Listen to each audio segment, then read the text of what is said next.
Hoje a gente vai mergulhar fundo na obra A Guerra Judaica, de Flávio Joséfo. A ideia é entender como um dos conflitos mais devastadores da antiguidade acabou levando uma nação inteira ao colapso. E olha, isso aqui não é só mais uma história antiga. É o relato de alguém que viu tudo acontecer. Joséfo não estava nem um pouco interessado em entreter. O que ele queria mesmo era que a gente entendesse as causas e as consequências, que foram catastróficas, desse conflito. Para ele, a verdade era o que mais importava. Bom, para entender como esse desastre todo aconteceu, a gente precisa começar pelo começo, com a figura que, de certa forma, preparou o terreno para tudo isso, o rei Herodes. Olhando essa linha do tempo, fica bem claro, né? O poder de Herodes não veio do seu povo, de jeito nenhum. Foi um presente de Roma. E isso significa que a lealdade dele estava sempre com seus patronos romanos, não com seus súditos. Na prática, ele era um rei imposto de fora.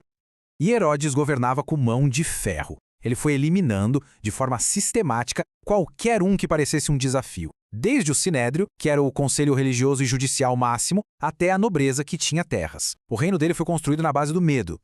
Mas a história é mais complexa. Herodes não era só um tirano. Existia uma contradição gritante no reinado dele, o que o tornava uma figura, ainda mais perigosa e imprevisível.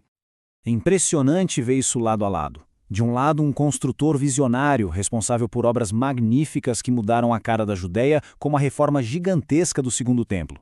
Do outro, um tirano paranoico que não pensou duas vezes antes de assassinar a própria família por mera suspeita de traição.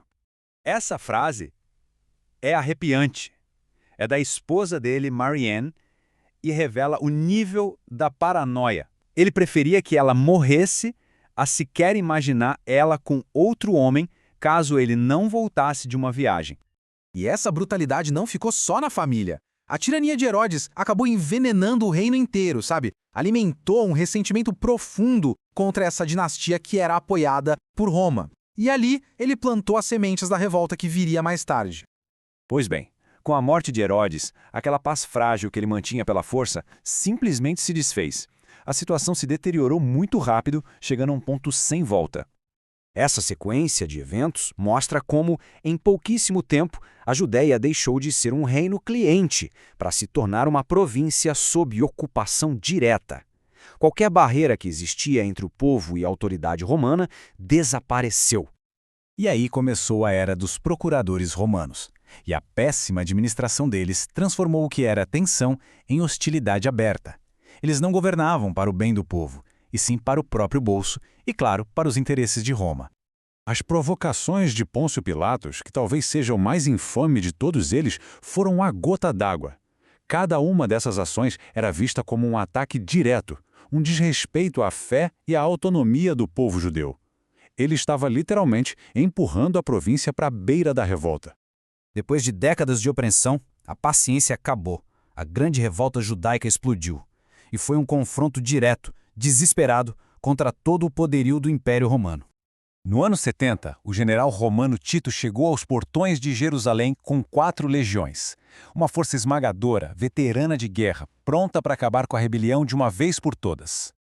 Do lado de dentro dos muros, os defensores judeus não chegavam a 25 mil. E para piorar tudo, eles estavam divididos por brigas internas. Ou seja, lutavam entre si enquanto o inimigo estava literalmente batendo na porta.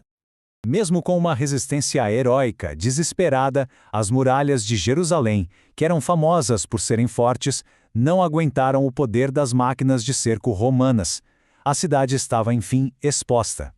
A queda das muralhas foi o começo do fim. O que aconteceu depois foi um dos cercos mais brutais e terríveis da história: a destruição de Jerusalém.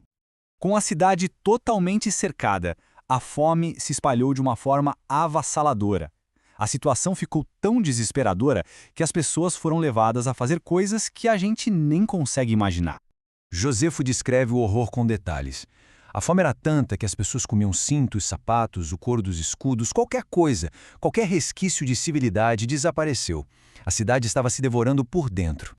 E no auge do ataque final, no meio daquele caos, daquela carnificina, o templo sagrado, o coração da fé judaica por séculos, foi incendiado e virou cinzas.